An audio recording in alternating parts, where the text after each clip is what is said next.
in this business about 4 years, and we kept saying by year 5 we'll make it, or year 6, and I think you and John and the rest of your crew are on year 6, and from the looks of it, it really came true for you this year. Most definitely. I think that this year was the best year for Reggae Sunsplash.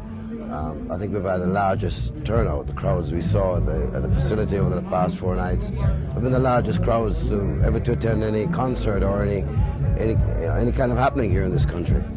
I think it's something very significant happened here over the past 5 days, not only for Jamaica, but I think for music lovers worldwide. I think there was just a kind of an atmosphere, a kind of a feeling in the park among all the people from all parts of the world that I think very rarely does any other festival in the world come close to achieving that kind of feeling. We're very happy and very proud of what happened.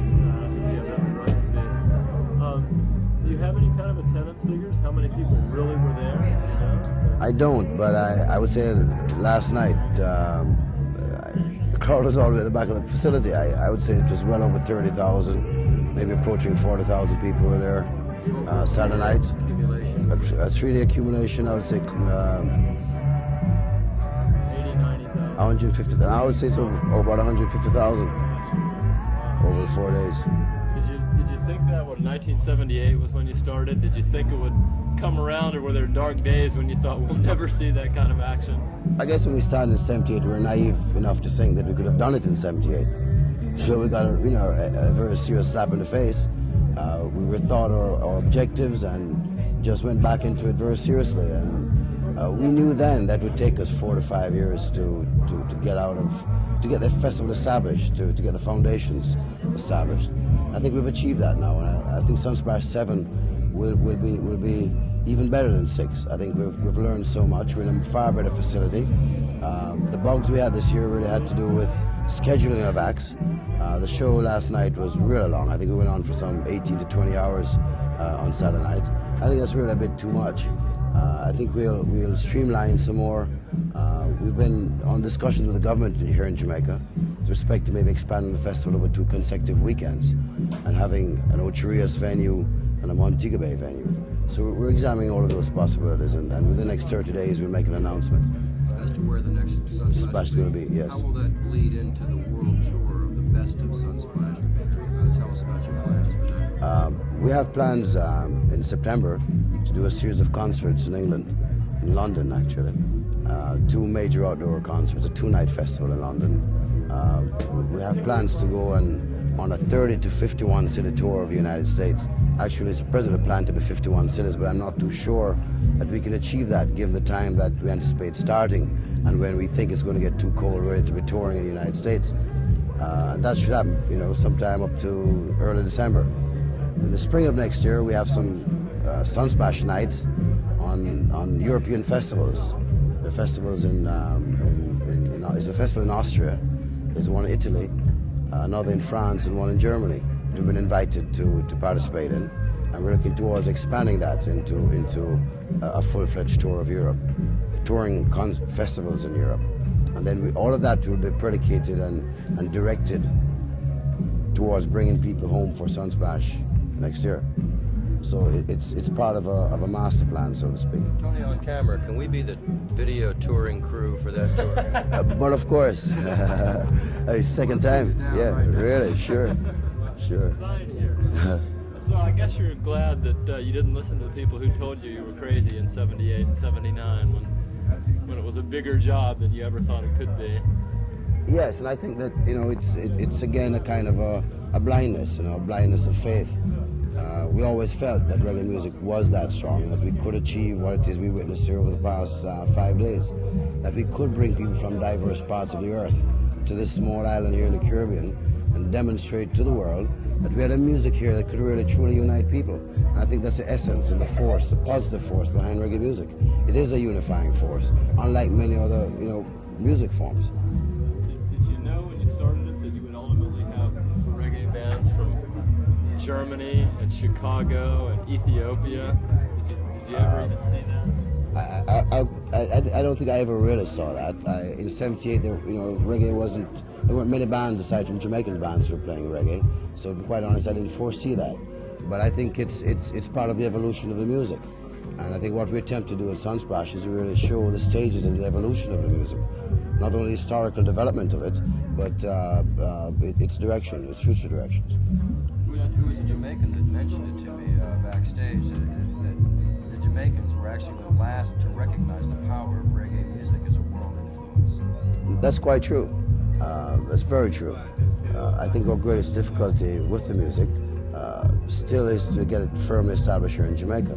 I think the Jamaicans have now turned around and have begun to look at reggae music based on the response that you've seen to, the Bob Marley's, Peter Tosh's, Toots' Third World, and of course to the impact of Sunsplash over the past 6 years. You've seen people come here, they've seen press come here in numbers that have never come here to attend any event, not even an IMF conference. I mean, I think this year our press count is somewhere close to 300 or more. And I think that's incredible for a festival as young as ours and as parochial as ours, because we do attempt wherever possible to utilize local resources in putting on this festival. Yeah, what's happening here in the Caribbean? Just a week ago we were in Trinidad where we saw the first rock and roll concert ever in a large venue. And I was Camilo Pombo down in Cartagena's putting on festivals, and I guess you started this pretty much. I would say that we're the first to start this trend in this hemisphere, in this part of the hemisphere, in the Caribbean, Central, and Latin America. But then again, I wanted to do Sunsplash based on the experiences I had living in California. I'd gone to the Monterey Pop Festivals and many festivals on the West Coast, and it's because of the way I saw Americans and visitors responding to festivals in the United States, why I felt there's a natural kind of format to propose such a venture for Jamaica and package it in terms of making it easy for people to come here to attend it. And that's the network that we've established through the Jamaican Tourist Board and the numerous tour operators worldwide who bring charters and sell regular programs to Jamaica. How long did it take you to get that government belief in what you were doing and have them working hand in hand with you? Well, I would say it's just a recent phenomenon that we began working that closely in hand. I would say it's within the last 2.5 to 3 years. I think Sunsplash 1981 was a Sunsplash that might have changed attitudes here. I think Stevie Wonder's appearance in Sunsplash in 1981 was a turning point for a festival. His presence alone attracted so much media attention that people began to look at us more seriously. And from that, it's been steady growth since. We've had many people asking us to come and perform this year. Very well-known musicians. In fact, we're going to take up some of those offers for 1984.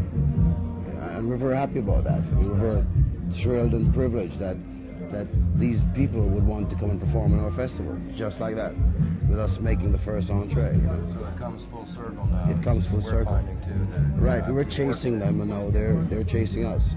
What feedback, now that Sunsplash 6 is over, have you had the chance to speak to Eddie Siago or any of the tourist board brass? I mean, what are they saying to you? Tony, well done, or let's do it again, or is everybody Yes, happy? I think they're very proud of it. They're very proud of our achievements. They're very proud of what Sunsplash means to the country. I think we'll begin to see some changes in attitudes here, and I think we should get more support next year than we've ever gotten before on a local level.